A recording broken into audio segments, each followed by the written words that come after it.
From JBS Studios in Greater New York, this is the JBS News Update with Teisha Bader. I'm Teisha Bader with the JBS News Update for Thursday, January the 19th, 2023. U.S. National Security Advisor Jake Sullivan arrived in Israel last night and met with Israel's President Isaac Herzog, who called Sullivan a great friend of Israel and expert on world security and Middle East affairs. He said the U.S. is Israel's closest and most important ally, and he noted Sullivan comes at the right time as we meet so many challenges together. Today, Sullivan met with Israeli Prime Minister Benjamin Netanyahu, who shared his hopes for cooperation between Israel and the U.S. on a number of challenges. Jake, it's very good to see you again in Jerusalem. I've known President Biden for 40 years as a great friend of Israel, and I know how much he trusts you in the matters of national security.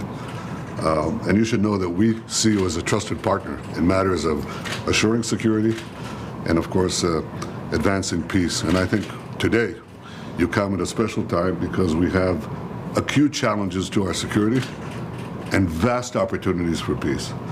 And I'm convinced that by working together, we can both meet the challenges and realize the opportunities. And that's something that bolsters our extraordinary alliance, but also can change the region, can change history.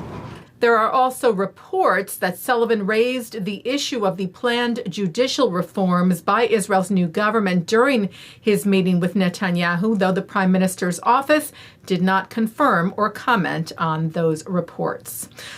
Sullivan also took part today in a virtual meeting with the foreign ministers of the United Arab Emirates and Bahrain, together with Israeli National Security Council Director Tzachi Hanegbi, where the Prime Minister's office said the four declared their commitment to deepen the Abraham Accords and discussed practical steps to advance their joint interests in the region.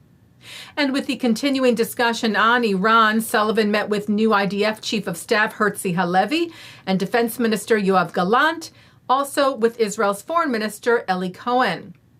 The White House readout today on Sullivan's Israel visit said that during his engagements with the Prime Minister and senior Israeli officials, Mr. Sullivan restated the United States' unwavering commitment to Israel's security and to countering the continued threats posed by Iran to Israel, the United States, and the wider region.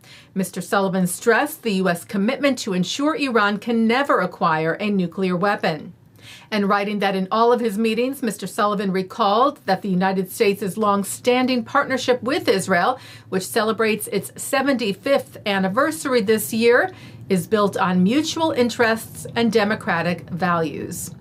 Sullivan also met with Palestinian Authority President Mahmoud Abbas in Ramallah and discussed U.S. support for a two-state solution and the need, the White House wrote, for Palestinian leaders to help de-escalate tensions in the West Bank. Jewish organizations shared their outrage over Russian Foreign Minister Sergei Lavrov's remarks yesterday, suggesting a comparison between actions by Hitler and what he said was the U.S. through Ukraine as a proxy leading the war against Russia. The ADL called this absolutely despicable. B'nai B'rith International tweeted, Lavrov compares the democratic world's support for Ukraine against Russia's aggression to the Nazi final solution, yet more shameful gaslighting from the Kremlin, saying Holocaust distortion must be exposed and condemned. And CEO of the American Jewish Committee, Ted Deutsch, said Holocaust trivialization and distortion is constantly deployed by Russian leadership to justify Putin's unprovoked assault on Ukraine.